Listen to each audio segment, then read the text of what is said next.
в окружении уже находятся. И пытаются навести понтонные переправы для того, чтобы частично эвакуироваться, хотя бы, наша артиллерия их мгновенно уничтожает. Направление значит, в зоне ответственности нашей группы «Центр». As far as the other part of the front line is concerned, where the center group of armed forces is acting, there are two pockets in encirclement, and soon there's going to be a third one. The military, the Ukrainian military, see all of that, but the decisions are made at a political не в level, интересах ни украинского государства и тем более украинского народа. which is not Если in the это будет interests продолжаться of бесконечно, the то, конечно, Ukrainian это не nation or the приведет Ukrainian к people. If it созданию continues like that благоприятных условий endlessly, для then it восстановления won't lead to a мира, favorable спокойствия conditions for the и re-establishment of сотрудничества между peace, соседними calm государствами and на good neighborliness длительную and историческую перспективу. cooperation А именно к on a этому durable мы и должны basis. стремиться. Even Именно though к this is этому precisely и what we стремится should be Россия. Поэтому мы и striving to говорим, achieve, that мы is what готовы к Russia мирным needs переговорам, но только не to на базе achieve, and that is why we're каких-то open хотелок, to название peace которых talks, меняется not on some значит, от месяца к месяцу, on the basis of some а made-up на базе notions реалий, based которые on wishful thinking. We have to act и based on the realities that we see. на основе договоренностей, которые And были also on достигнуты the в basis of Стамбуле, на agreements базе, that исходя have из been реалий achieved in сегодняшнего Istanbul. дня. Of course, on the Но basis, только but речь должна taking идти into не о account перемирии the как бы на realities of полчаса today. или And this should not be a truce or a на полгода ceasefire для that того, is going чтобы to last снаряды там half an подкатили, hour а or для того, чтобы 6 создать months until благоприятные their условия для stockpiles of восстановления munitions have been отношений replenished. No, сотрудничества we будущего have в to интересах двух народов, achieve a которые, settlement безусловно, that is going to являются be братскими, within the как бы interests это of не our two осложнялось nations, which are brotherly риторикой nations, сегодняшними however трагическими muddled that событиями might во seem взаимоотношениях amid между the current Россией и rhetoric Украиной. in the Ukrainian-Russian Поэтому relations. вот наша позиция, она понятна, This is ясна, our мы stance, будем it's clear, в этом it's well направлении understood, действовать, будем and this is двигаться в the этом path we're направлении. going to pursue. Владимир Владимирович, 23 часа Mr. 18 минут сейчас. It's Пора завязывать, 11 как говорят hours, в 20 Давайте еще minutes, блиц, so it's time несколько to wrap up. вопросов и Maybe just закругляться. some quick Так, ну questions, and then we'll давайте, wrap up. Yes, вот please. Алжир. Algeria, please. Akram Kariev from Algeria. Mr. President, in regard of this horrifying genocide happening in Palestine, would Russia endorse and have the international community reintroduce the bill regarding the criminalization of the Zionism that was retrieved in the 80s from the UN? And second thing, Mr. President, you mentioned in the Olympic Games the case of the female boxers. I think we all know here that it's about the Algerian one, and it's a lady. Her father says it's a lady. Our society is a very conservative one, and this would never happen. Anyway, thank you. Вы знаете, если она женщина, дай бог ей здоровья и новых спортивных достижений, тогда я говорил не о ней. Я говорил о том, что невозможна ситуация, когда кто-то объявляет себя женщиной и выходит с женщинами соревноваться. Хотя, прошу прощения, хотя внешние половые признаки говорят о другом. Значит, но некоторые теоретики спорта полагают, что внешние половые признаки здесь ни при чем. Вот так вот человек объявил себя женщиной и вперед. Так можно дойти до чего угодно. Это первое. Второе по поводу сионизма. Я понимаю, много раз об этом говорил. Говорил о том, что любые действия, они должны быть соразмерными. И тому, что происходит с другой стороны. Мы, безусловно, осуждаем любые проявления терроризма. Naturally condemn all kinds of all manifestations of terrorism, and the attack on Israel was such a manifestation on the 7th of October. That's when it happened. Но, конечно, ответ должен быть соразмерным. But the response should Вы знаете, be сейчас нужно стремиться к тому, чтобы what we need to strive for right now к минимуму, к нулю страдания палестинского народа. Надо прекратить немедленно боевые действия. Надо сделать все для того, чтобы и Израиль, и Палестина, в данном случае Хамас, договорились об этом. Можно сколько угодно обострять, обвинять, значит, осуждать. Но сейчас самое главное — прекратить боевые действия немедленно. Вот Израиль ведет там боевые действия, да? И, казалось бы, уже там негде воевать. Боевые действия продолжаются. Вооруженные формирования того же Хамаса, они воюют.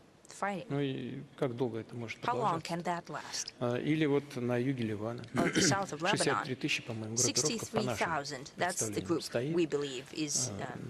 На южную часть Ливана зашли войска. Но основная группировка стоит на границе. Нельзя доводить и там до трагедии. Надо искать пути к тому, чтобы найти взаимоприемлемые решения. Вопрос, они вообще есть? Это возможно? Я считаю, что да, возможно. Как это не покажется странным. И у нас есть даже свои соображения на это. Мы пытаемся даже разговаривать со всеми участниками этого конфликта. Пытаемся нащупать, что могло бы быть приемлемым для всех. И в целом там свет в конце тоннеля может и замаячить.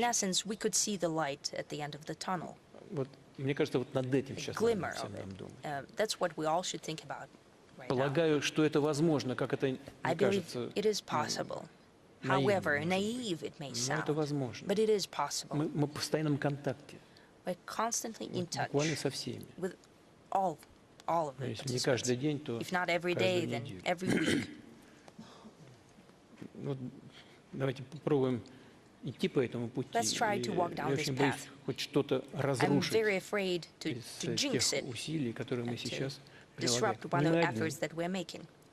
Мы и с некоторыми нашими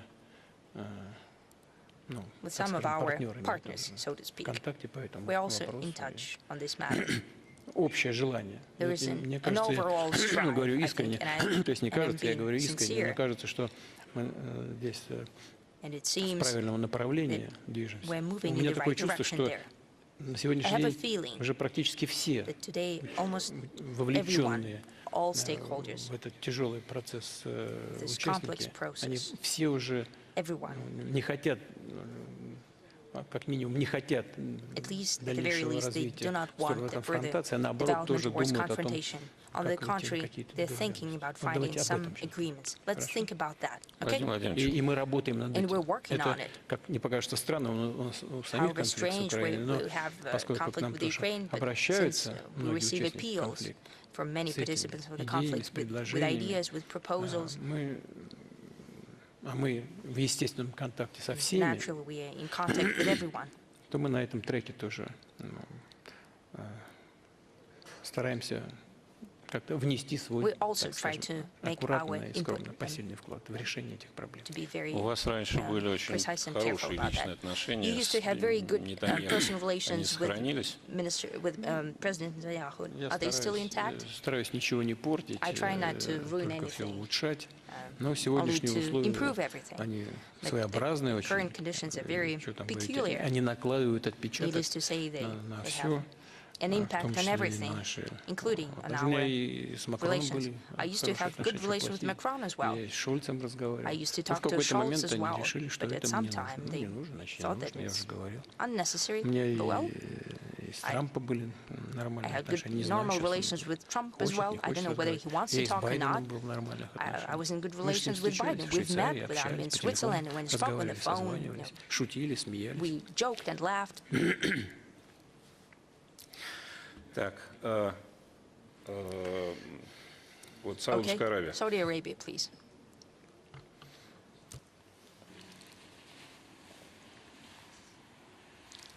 Рад вас видеть, господин президент.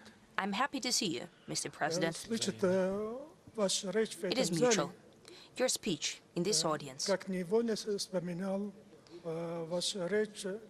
brings along the memories of your Munich conference speech in 2007.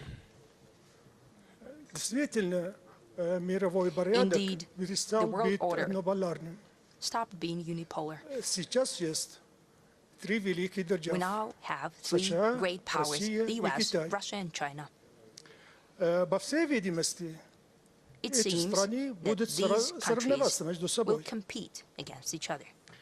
A hot war between them is unlikely, because each of them have weapons of mass destruction.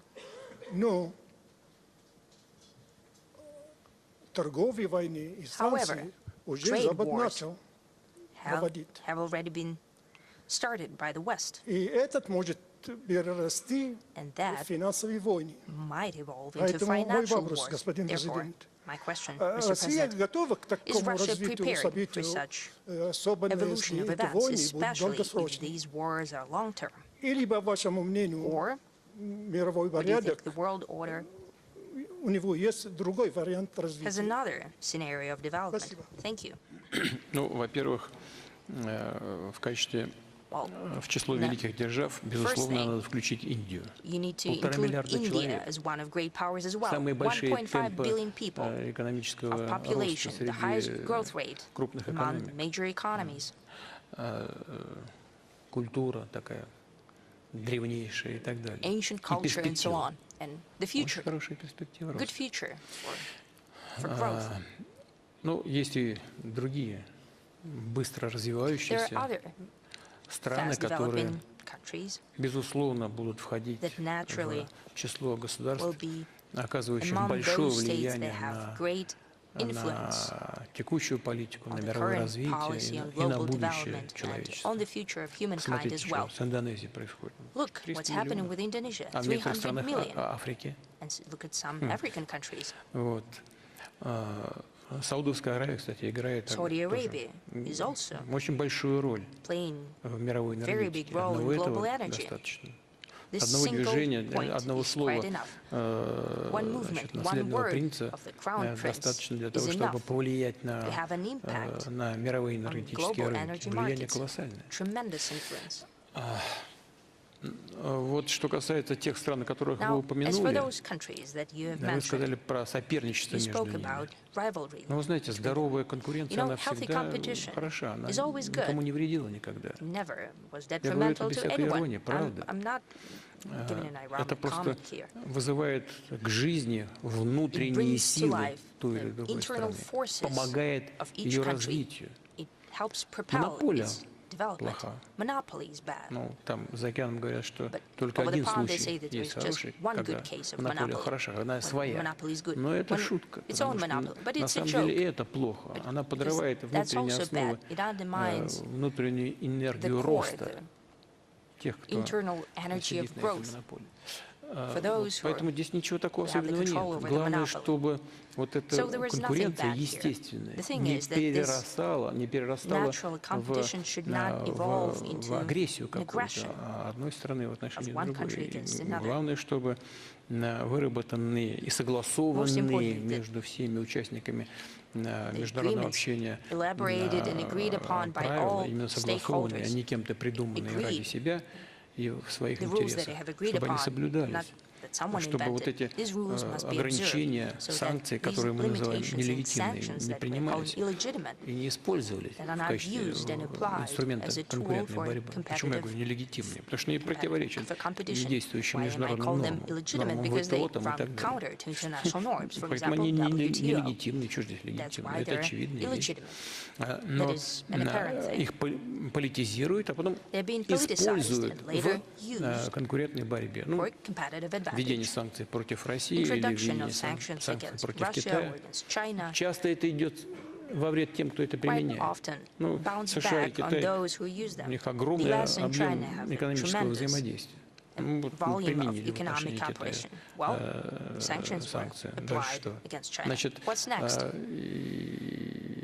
и сами себе, может быть, в ущерб что-то сделали.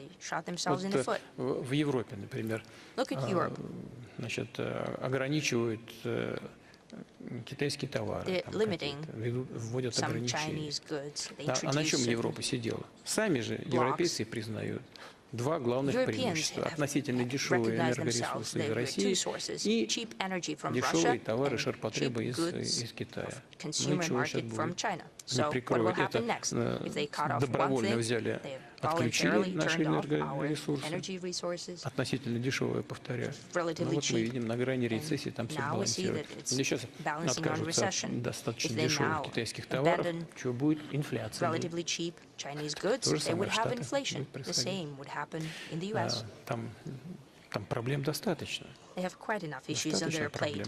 plate. Тройной дефицит. Значит, Triple deficit. 34 уже миллиарда там 34 долг, billion значит, дефицит of внешней debt, торговли, дефицит external trade deficit, and so on. значит,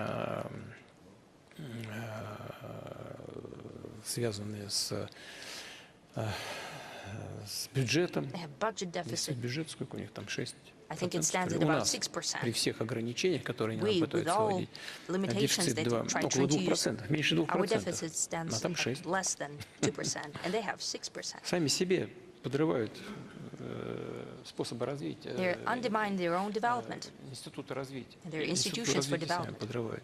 Поэтому здоровая конкуренция, Therefore, да, healthy она competition, естественна yes, и it's only natural возможна. and possible. Использование незаконных инструментов Using в качестве illegal конкурентной tools борьбы for плохо. competitive И advantage будет is наносить bad, ущерб прежде and всего it тем, will кто be их to the применяет. detriment Надеюсь, что of это those who use it. осознание And этого I hope придет that this на таком awareness здравом, will sink хорошем in политическом уровне, at и мы healthy сможем обо political всем level, and договориться. we'll А have как это сделать? Я possibility говорил в to своем agree on выступлении. everything. And the way to do it is Давайте what I've будем mentioned in my speech. заканчивать, Let's wrap it up Владимир because давайте будем заканчивать, но вы running too меня, late. Okay, я let's по wrap it up. диплому филолог-германист, But но I'm меня a страшно philologist. взволновали. By my Филолог-германист. education. Вначале, да, гармонист я. Ну, вы тоже гармонист были. Quite a Нет, я German юрист. studies person. No, I'm not a German study, Вы but очень I'm меня a lawyer. взволновали тем, что You really сказали, что забываете немецкий язык. Вот я же Troubled me by saying применяю that это you're как forgetting the German музыкальный language. инструмент, Well, каждый I'm not день надо using it. You have пользоваться. to use it as Вот a musical instrument every day. Можно я дам I'm слово losing vocabulary. Роджеру Кёпелю? Он у Can нас I give the floor to главный Mr. Köppel? He's представитель the main немецкого representative языка. of the German language here. Роджер Кёпель из Швейцарии, Roger Köppel пожалуйста. from Switzerland, please. Но это Please, Switch but Ну, this is ну да. Он Swiss может и German. хох тоже. Thank you very much, Mr. Lukyanov, Mr. President. That was a very impressive, outstanding evening. I've never seen a leader of your stature communicating on this level so long, so late in the evening. Congratulations. It's fantastic. However, I want to challenge your term collective West. Probably I consider to be part of the collective West. I don't consider myself to be part of any collective. And I don't see a collective West. What I see is a group of politicians with increasing problems. We see governments hanging in the ropes. We see a leadership crisis. I had a summit meeting organized in Vienna with former Chancellor Schröder and Prime Minister Orban. Chancellor Schröder was the last guardian of strategic autonomy of Europe, as you well know. And it was interesting because I could see there was a huge interest in these kind of events. And I see there are rather seismic changes about in Europe. The landscape is changing. And this is where I allow a slight criticism of you.